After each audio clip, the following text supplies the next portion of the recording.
Okay, we can go ahead and get started. Welcome back.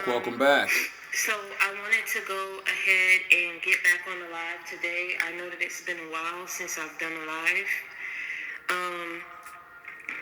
And I just wanted to come on here and give you guys this message really quick.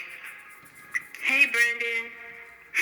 I wanted to come on here and give you guys this message really quick that was coming to me last night, that God is saying that all your enemies, all your foes, every person who ever went against you, and every person that ever spoke foul on your name, that all these people are going to have to eat every single last word that they spoke against you. Hello, born to be chosen. This message came to me just as clear as so clear last night, and I just couldn't hop on here because you guys can see I have the sniffles. I'm coming out with a little cold. But this message is just so clear. And the thing is, I'm feeling that the people who went against you, right? These were people who, some you knew. There were some that were in cahoots with people that probably you didn't know, but in cahoots with the people that you called yourself being friends with, or maybe people who were close to you, like family members or what have you. Take it how it resonates, right? But these people, judged you in one of the lowest moments of your life.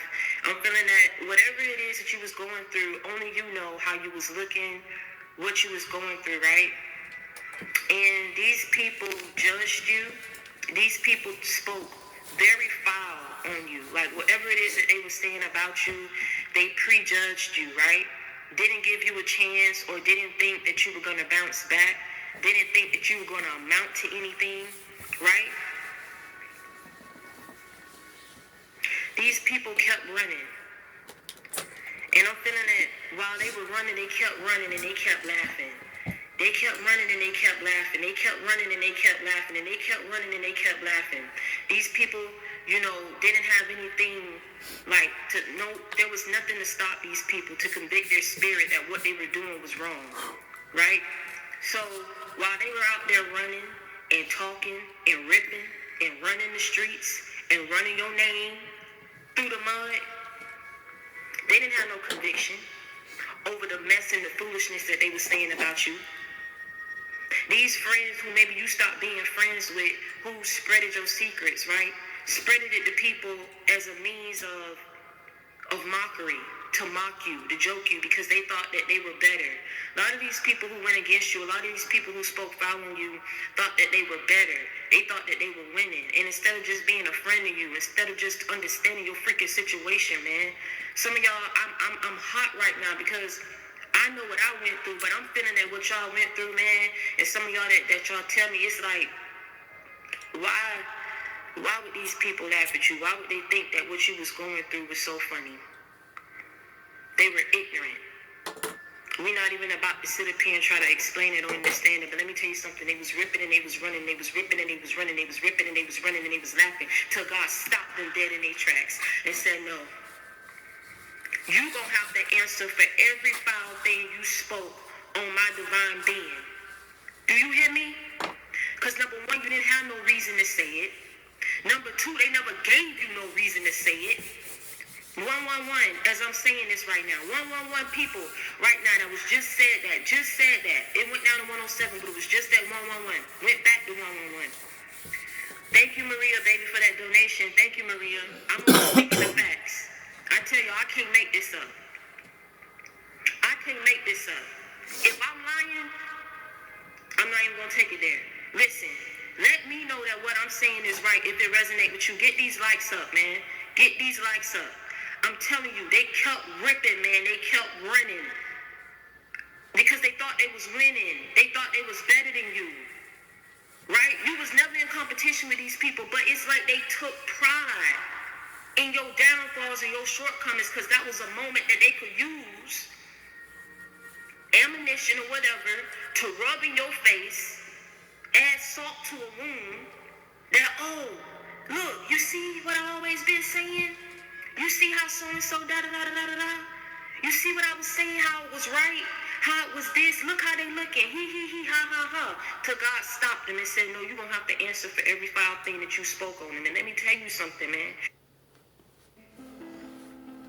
If you're dealing with depression or anxiety, now might be the time to talk to a licensed therapist. It's just as easy. Time to learn. Time to think. Welcome to the new people. Chapter 3, Season 4. I think. I don't know, I'm doing this for a while now. Welcome to my latest video blog. Today I'm going to talk about covert narcissists again. There's no coincidence that video was one of my most viewed videos.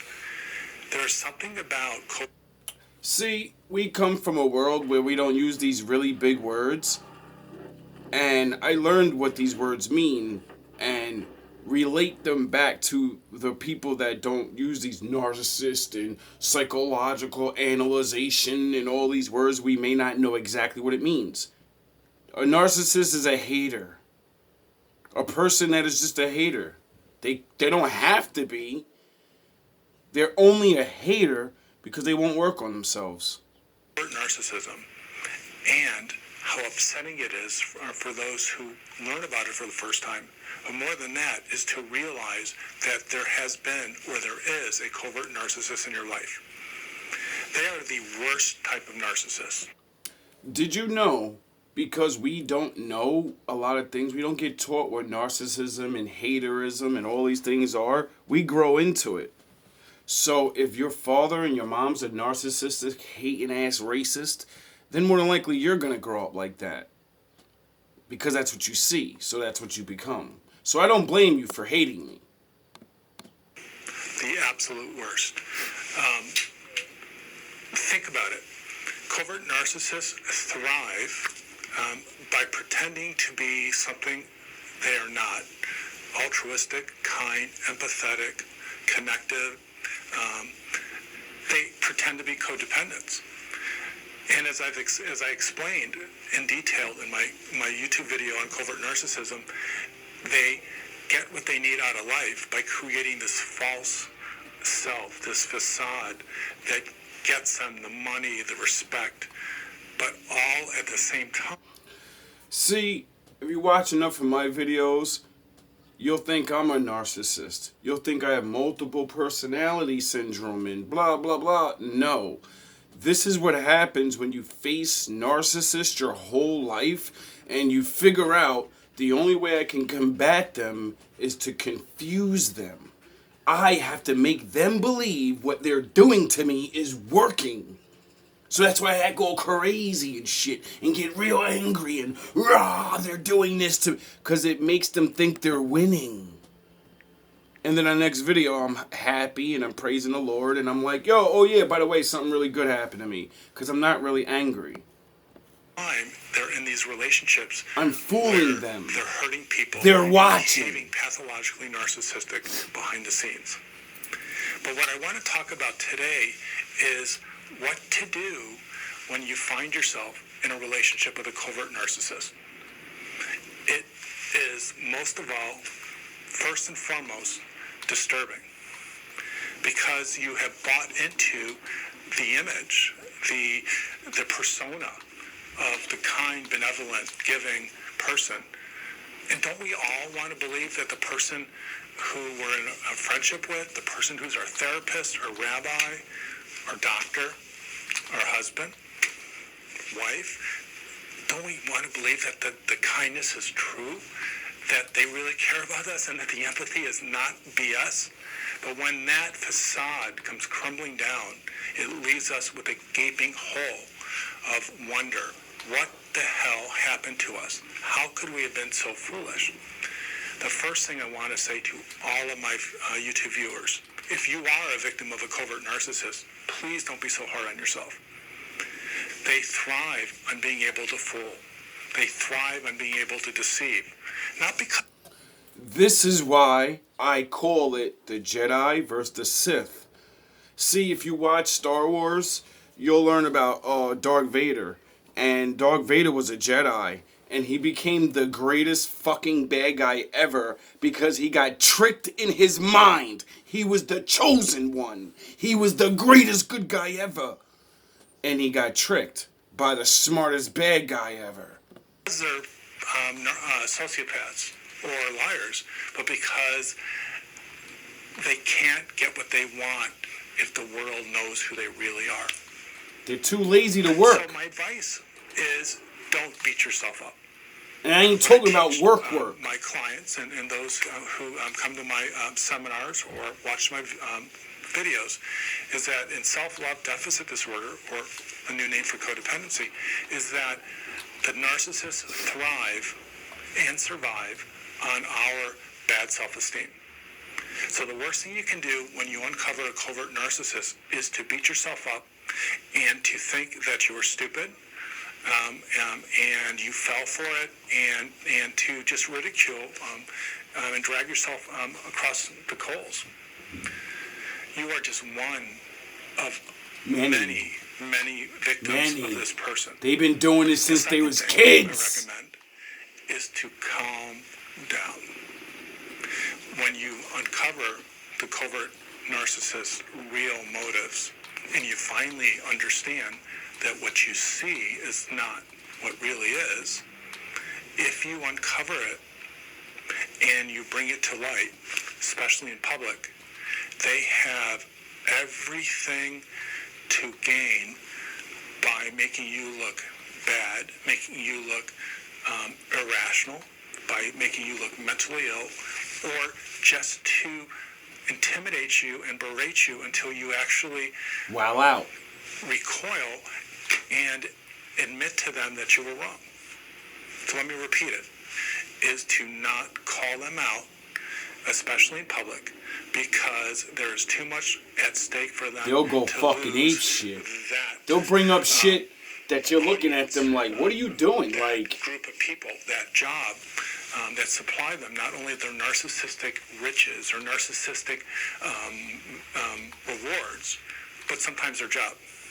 Pathetic. The third piece of advice: once you discover that your loved one or someone with whom you are in a relationship that is a covert narcissist, you're not going to call them out. You are going to decide on a way to exit the relationship, a way to terminate the relationship without an obvious confrontation. Come up with an exit plan. Make this exit plan carefully thought through and carefully executed. If the covert narcissist discovers your exit plan, say it is to terminate the relationship, say it is to break up the relationship, is to seek a divorce, and you decide to call them out, to pull the mask off, they are smart enough, manipulative enough, and they have too much to lose not to discredit you and turn it around back to you. And remember, as most of my viewers know, because my videos resonate for codependent audiences or those who are in recovery, remember, it's just not what we do well. We are not good at holding our ground and setting boundaries with manipulative narcissists. Because you're not a manipulator. So the next step. That's what they're trying to make you. A boundary of protection around you. Because just by the mere fact that you have created an exit plan and you have executed the exit plan, that in itself will get the covert narcissist nervous. They're smart enough to know that if you are not part of their followers, you are not part of the audience that loves them, that craves what they have to give, and you back off, you get cold, set even the most minor of boundaries, they're going to know something is wrong, and again, have a lot of reason, have a lot at stake to turn the situation around on you, to make you look bad, to restore them to their covert narcissist facade. The next step is to understand how passive-aggressive covert narcissists are. And I cannot say this more, I cannot emphasize this enough. when you find out that someone is a covert narcissist, you uncover them, they're probably going to find out because, we're human. As I say, you're probably not going to win if you take them on directly, because they're smart enough, manipulative enough, and they have legions of followers who believe in this image of perfection and kindness and love. You gotta be perfect. Passive aggressive ways will be able to take Everyone loves mama. and all the people that drink their covert narcissism. No mother does anything bad. To, Ever. get them to understand what is wrong with you. It's impossible. In a way, we call this projection. You, the threat, who knows exactly who they really are, who can expose them, who calls them out, they have everything to gain by making you look bad. And because they're covert narcissists, they don't do anything direct. There's no direct aggression. There's no direct confrontation. It's passive aggressive reactions. The retaliation is manipulative. Sometimes hidden in what seems obviously kind, benevolent, and even appreciative actions. And then, but when the passive aggressive covert narcissist is going to fight you back, and they're doing it, as I said, behind the scenes, they have to do it in a way that protects their image and their facade. So the way that they do that is they set you up to look bad. They antagonize you in a way. They antagonize you in a way that gets you to defend yourself, to attack them. This is the technique that you hear not so healthy psychotherapists use, where they use their psychotherapy superiority to defend themselves and to turn you against yourself, and to through